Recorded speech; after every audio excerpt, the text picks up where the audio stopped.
জীবনের অদ্ভুত নাটক। বাঁচতে চাইলে কেউ বাঁচে না, মরতে চাইলেও কেউ মরে না। যেমন ধরুন মাইকেল জ্যাকসন, বিশ্বের সবচেয়ে প্রভাবশালী সঙ্গীত শিল্পীদের তিনি একজন। তিনি চেয়েছিলেন অনেক বছর বাঁচতে। উন্নত চিকিৎসা, বিশেষজ্ঞ ডাক্তারদের পরামর্শ, আধুনিক প্রযুক্তি, এমনকি কৃত্রিম অক্সিজেনের চেম্বারে ঘুমাতেন। সব কিছুই করেছিলেন শুধু দীর্ঘজীবী হওয়ার জন্য। কিন্তু তবুও সময়ের আগে বিদায় নিতে হলো তাকে। প্রশ্ন জাগে, তাহলে জীবন কিসের উপর দাঁড়িয়ে আছে?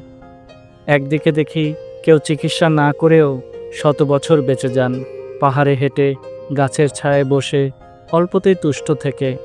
অন্যদিকে কেউ হাজার চেষ্টা করেও এক মুহূর্ত বাড়াতে পারেন না নিজের জীবন। আবার কেউ যখন আর বাঁচতে চান না, তখনও তার মৃত্যু আসে না। দীর্ঘ রোগ ভোগে দিন কাটে, একাকিত্বে মন ভাঙে, অথচ প্রাণটা থেকে যায়। জীবন যেন তার নিজের ছকেই চলে। এ যেন এক অদ্ভুত খেলা, যেখানে কেউ রং তুলি দিয়ে ছবি আঁকতে চায়, আর সময় আচমকা সব মুছে দিয়ে বলে, সব শেষ। জীবনের নাট্যমঞ্চে আমরা কেবল চরিত্র, কাহিনীর মালিক নই। মৃত্যুর আগে মৃত্যু হয় না, আর মৃত্যুর পরেও হয়তো রয়ে যায় অনেক কিছু। কাজের স্মৃতি, ভালোবাসার ছোঁয়া, কিংবা বেঁচে থাকার একটি অসমাপ্ত আরতি। তাই জীবনকে যদি ধরতেই না পারি, তাহলে কি সেটা নিয়ন্ত্রণের চেষ্টা করাটাই সবচেয়ে বড় বোকামি নয়? আমরা পরিকল্পনা করি, বাড়ি বানাবো, সফল হব, দীর্ঘজীবী হব, অথচ জীবনের নিশ্চিত বিষয় একটাই, কোনো কিছুই নিশ্চিত নয়। তাই আজ যদি বাঁচি, সেটাই সবচেয়ে বড় সুযোগ। আজ যদি হাসতে পারি, সেটাই সবচেয়ে বড় প্রাপ্তি। আজ যদি কাউকে ভালোবাসতে পারি, সেটাই জীবনের সবচেয়ে বড় অর্জন। জীবন কিসের উপর দাঁড়িয়ে আছে?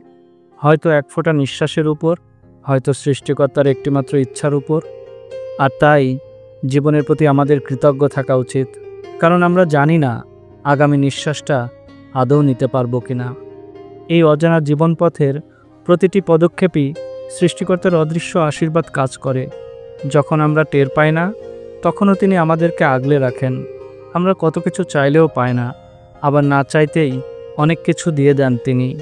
তিনি জানেন আমাদের সামর্থ্য, জানেন কখন কোথায় থামতে হবে বা কোথায় এগিয়ে যেতে হবে। তাই আজ বেঁচে থাকার জন্য, ভালোবাসা পাওয়ার জন্য, প্রতিটি নতুন দিনের আলো দেখার জন্য আমরা তার প্রতি গভীর কৃতজ্ঞতা প্রকাশ করি। সৃষ্টিকর্তা যখন কিছু দেন না, তখনও তিনি আমাদের রক্ষা করেন, আর যখন দেন, তখন তিনি আমাদেরকে ভালোবেসেই দেন। এটাই তো জীবন। বড় অদ্ভুত এই জীবন।